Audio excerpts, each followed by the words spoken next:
Well, hello, YouTube. See what we got going on right here? We're gonna do that biscuits and gravy. You see I got the biscuits already cooked. I got the sausage started. Now this is just Tennessee Pride, just normal old Tennessee Pride. And I got cast iron skillets, but you know what? You know what? You don't need a cast iron skillet for gravy. This gravy works just fine. Put it in a pan like this. People don't tell you that on the YouTube and other videos you see. They say, oh, you gotta have cast iron, gotta do it in cast iron. Yeah, I got cast iron. Got cast iron hanging over on the wall. But you don't need it for this. Never use it for this. This is easier to clean up. Less waste, less mess. Because if you go to get gravy out of a cast iron skillet, it's going to be everywhere. Trust me, I know it. You can get every bit of this golden, delicious mixture right out of it if you got a pan. That's the way I like it. And I'm going to throw in there a little bit here. Oh, by the way, I got my secret ingredient sitting over here ready to go. Y'all won't even believe what it's going to be. Plop. Plop, plop, fizz, fizz. I like a little butter in it because it gives it a little more richness. And speaking of richness, whenever you're making your gravy, don't use half it, or don't use low-fat milk or 2% milk. Get the full test for the gravy. If you ain't got full test, you can use half. You can use a little half and half, or you can use a little whole cream and put it in your 2% and get it up there like that. But it needs that fat content to make it good. Because here's the thing, this ain't gonna be healthy anyway. No matter what you do to it, you can pray over it and it ain't even gonna make it healthy. This is probably one of the worst things you can put in your body. Just being honest with it. So let that crank that heat up just a hair bit more.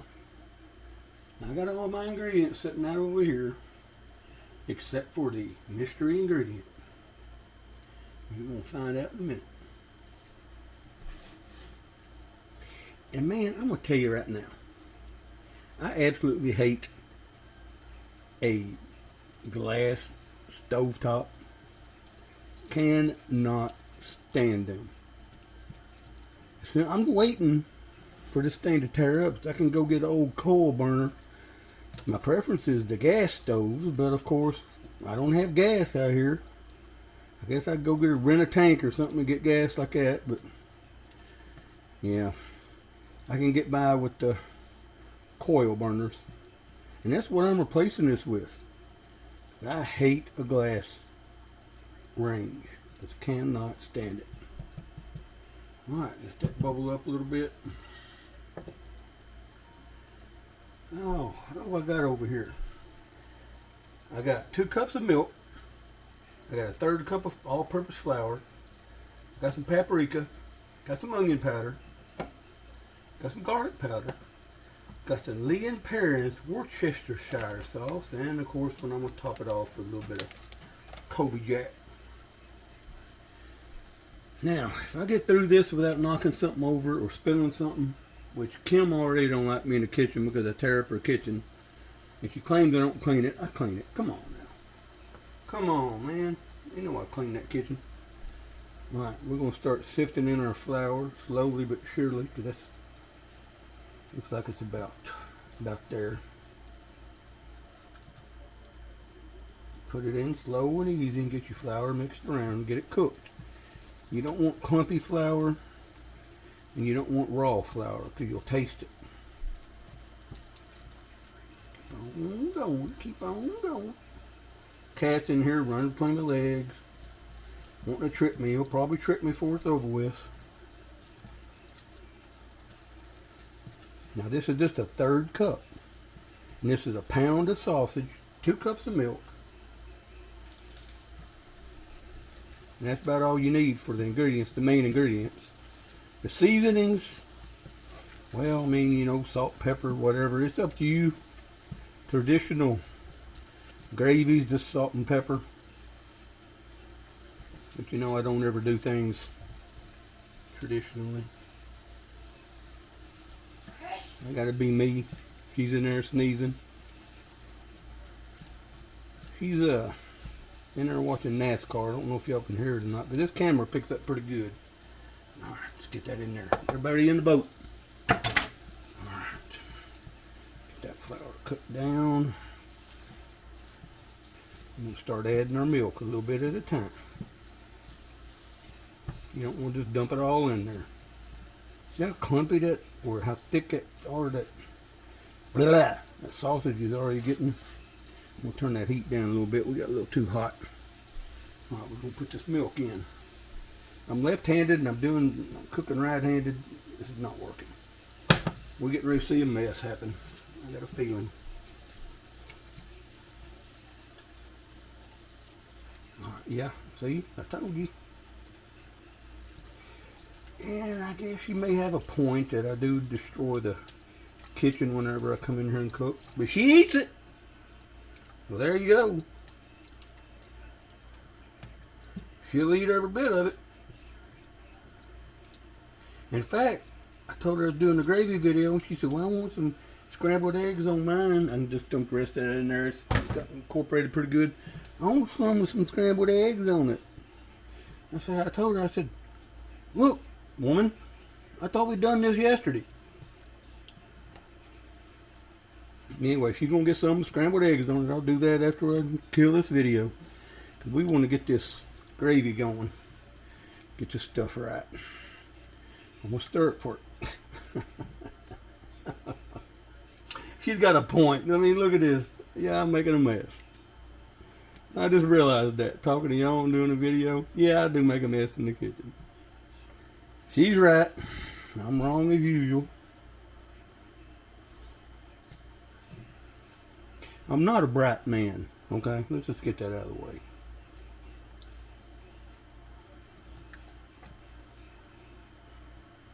Okay. I'm going to have to hit that with a little bit more heat. It needs to come up a little bit hotter.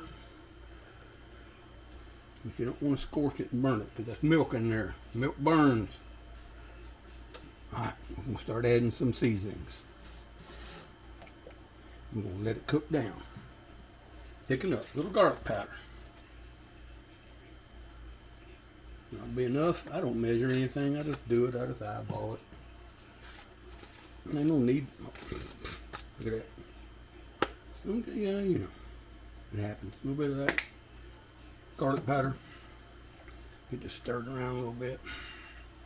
Yeah, I mean, I know this sounds like a lot of stupid ingredients to go on your biscuits and gravy, but it'll be good, I promise. It's gonna be real good. Starting to thicken up a little bit. Right, now, I like paprika in my. I like paprika pretty good. I like paprika in my food. I'm gonna hit it with a little bit. It gives a good color.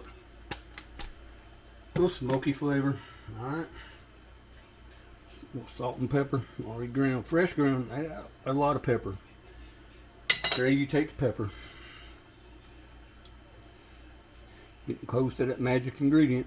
And the ingredients is that's just more powerful than Harry Potter, buddy. And this, what I'm getting ready to show you, you put this in, it goes especially well in a tomato-based sauce. You probably guess what it is by now. Tomato-based sauces are excellent with it, but it works in gravy too. Give that a little hit. Worcestershire sauce. I would have lost my cap. Cap is black. Stove is black. Lost my tap. Alright, let's get that out of the way. Look at that. Yeah, I'm making a mess. Everything's still centered. Yeah, everything's still centered. Oh yeah, it's looking fine now. Alright, y'all. Here it comes. I'm going to put this in there and we're going to bump the heat a little bit. Alright, y'all ready for this? Yeah, that's right. Premium fish sauce. Now, you don't want to use too much of this. Like I said, it's powerful. That's it.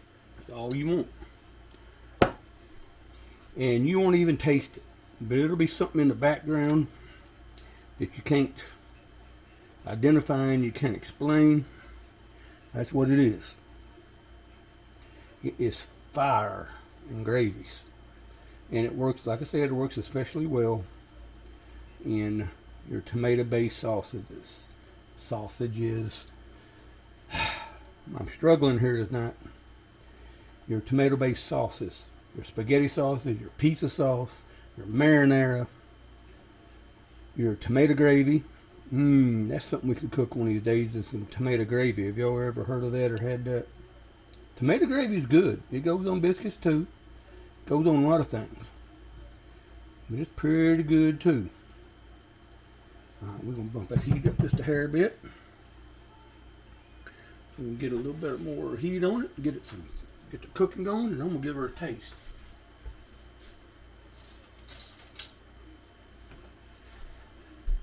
Well, however you do this and however you season it, always remember,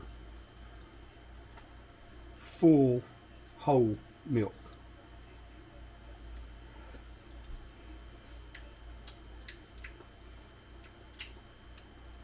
That's fire. Oh, that's good. Yeah. And remember, and that might have been on the edge of too much fish sauce. I'd give it one little quick shot. But it'll cook down a little bit. You can't taste it. But it might have been a hair bit too much because it's made it a little bit salty, but I may have added too much salt too. That happens when you're home cooking. And that salt will balance out whenever this fat and stuff gets going in there. It ain't no problem. Kim likes things a little bit on the saltier side. I don't. I'm very sensitive to salt because I don't season anything with salt. Very rarely do I do that. I'm going to give it another hit. It's me and her. We're all the ones going to eat this. We'll be alright. Double dip.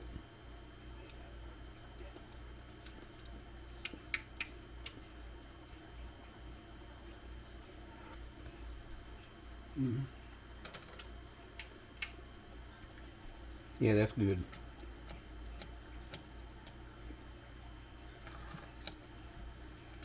Remember, if you decide to use it, remember, go easy on the fish sauce.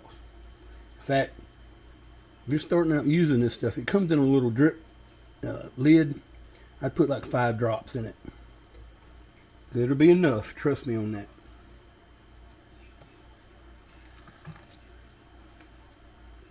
But I love the stuff. I don't love it straight out of the bottle. It will gag you and make you throw up from here to Sunday. It tastes like a dead carp that's been washed up on the beach for about 3 days. It does add something to your gravies. And other stuff too, you know, your stir fries. And I mean, the bottle's about empty. We use it. If she likes it too, she uses it for stuff. Alright, we're going to let that cook. Let it come on up a minute. Now, I'm going to give her some. And I'm going to make me a little bit, but we're going to feed this to the grandbabies when they come over Monday. So I don't want it real super thick, because the thicker it is when it goes in the refrigerator, the thicker it's going to come out. That's getting about right. It's got that boop, boop, boop thing going on with it. Yeah, what do y'all think about that? It's kind of pretty, ain't it? Bring this down a little bit. Start bringing the heat down a little bit. It's getting good and thick. It's about perfect. It'll thicken up as it sets for a little bit. When you drag a spoon through it like that, and you can see the Red Sea parting, that means it's about right. It leaves a trail behind you where Moses split the Red Sea, and you got it.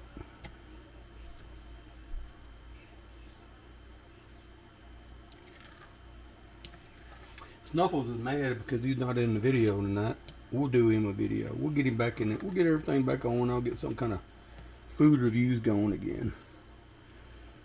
Y'all wanted some biscuits and gravy, so you getting it. Like you know, be aware if you decide to use it. I can't stress that enough. Go easy on the fish sauce. Super, super easy. It's strong like fire.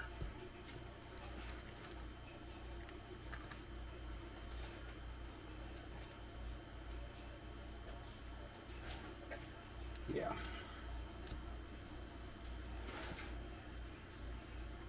Cat's doing something over there. I hear him getting into something.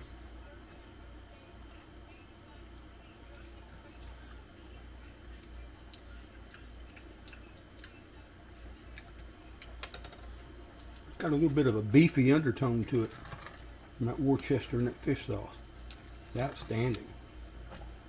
Very, very good.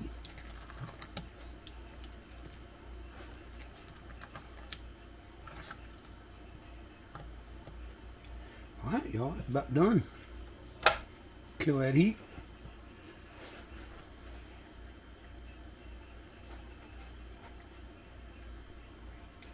And she wants some scrambled eggs on hers, so I'm going to have to dig out a couple of rooster bullets and get them scrambled up in this other pan. I got to work on my flat pan and my other. I got another DeBuyer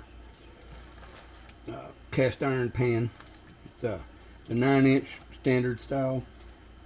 We may do a video on talking about pans one of these days. I love my cast iron pans, but I also love my carbon steel pans. If you get them seasoned right, you can skate an egg just as better than you can in a Teflon pan.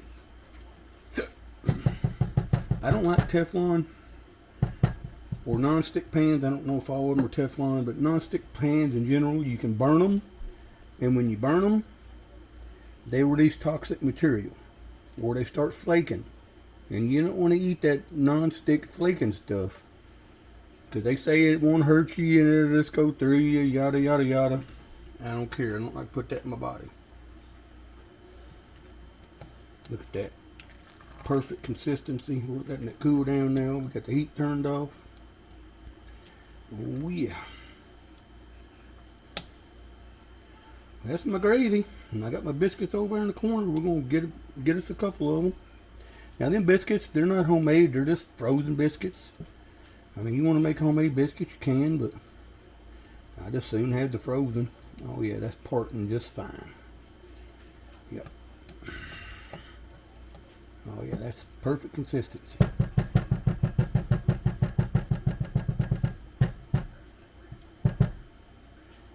And y'all still got people rolling in. I'll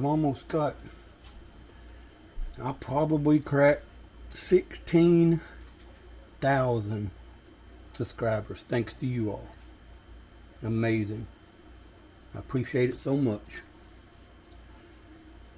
Y'all have done amazing things. Now it's going to be up to me to keep this channel going and get it growing and going and growing. I'm going to do the best I can. Not waste what you done for me. So as anyway, thank you. I'd say like and subscribe, but you already all have. And the comments, y'all had just flooded me with comments. I don't have the time in the day. I work, but trust me, I read them all. Eventually get to read them all, and I do read them all. And the thank you. Oh, this is the interesting note that I want to talk about. My thank you video was exactly 11/11. A couple of the subscribers pointed out in a comment that the 11/11 was the angelic numbers or something like that. You know, I had to look that up, and yeah, there's something to it. So I thought that very interesting, because I mean, I just do like I normally do, and that's where it stopped. It's kind of strange. It kind of gave me a little bit of chills. Maybe I'm doing what I'm supposed to do, right? Oh, and I might as well tell you while we're sitting here, I'm letting this come down on temperature. because y'all have invested a lot in this video in my channel. How this channel came about? I work with her, or used to work with her. She left me. A girl that had started a YouTube channel, and her YouTube channel was funny as all get out. She does pranks on her girlfriend and her mama. It's really an awesome channel. And she got hers started. And every time we come to work, she'd be on me. You need to get your YouTube channel started. You need to get your YouTube channel started. I tell her, I'm not like that. I'm not all about the attention. I'm not all about that, looking at me and all that. Well, look at me now. But anyway, I found I kind of like doing this. It's fun. But anyway, she was on me for about 2 months to start a YouTube channel. So I said, all right, I'll start a channel. What I need to call it? What we got? Well, when I was growing up, and a lot of people only know me by this, is my nickname was Moon. And I'm always ribbing everybody and going on about Sasquatch out in the LBL and stuff like that. So she said, how about Moon Squatch? I said, I like it. I think we'll roll with it. So I did, and I started it. And I had a few subscribers. It got up to 71 on my own, which, it's a fail. I didn't do it good. And then Honorix, I can't say the guy or girl's name, off the YouTube, pumped me. And it blew up. And I'm forever grateful for that. I'm grateful for you all. So here we are. I'm sitting at almost 16,000 subscribers.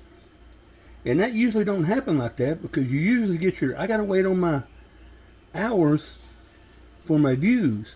I'm supposed to have, before I'm eligible for monetization, I've got to have 4,000 view hours. I don't have that. So I gotta wait for that to come up. But as far as everything else is good to go. And we're gonna take this thing off and ride it like a rocket. We'll take it straight to the moon. Oh, speaking of the moon, I'm just all over the place. And how would y'all like to work with me? Because I do this at work. I go from one thing to the other, just bounce. And I drive them crazy. I know I do. But anyway, y'all seen the news where this 31L or 31I or 3I, 3L Atlas thing coming toward Earth? Their scientists is saying it's not a comet, it's a spaceship, and we got aliens coming to invade us. Yeah, I don't know about all that, but I found that interesting, and they keep going on with it. Well, it'll be here in a couple months. I hope they like biscuits and gravy, because that's what I'm going to feed them. I'm going to get off on the right foot with them, because we're going to straighten them up. I'm going to be an insider. They're not eating me. They're not putting me in a breeder program. All right. That's my biscuits and gravy. I'm going to get her set up for her supper. And as always, I thank you for watching. And I love y'all. I ain't even going to say like, comment, and subscribe, because you already have. Bye-bye.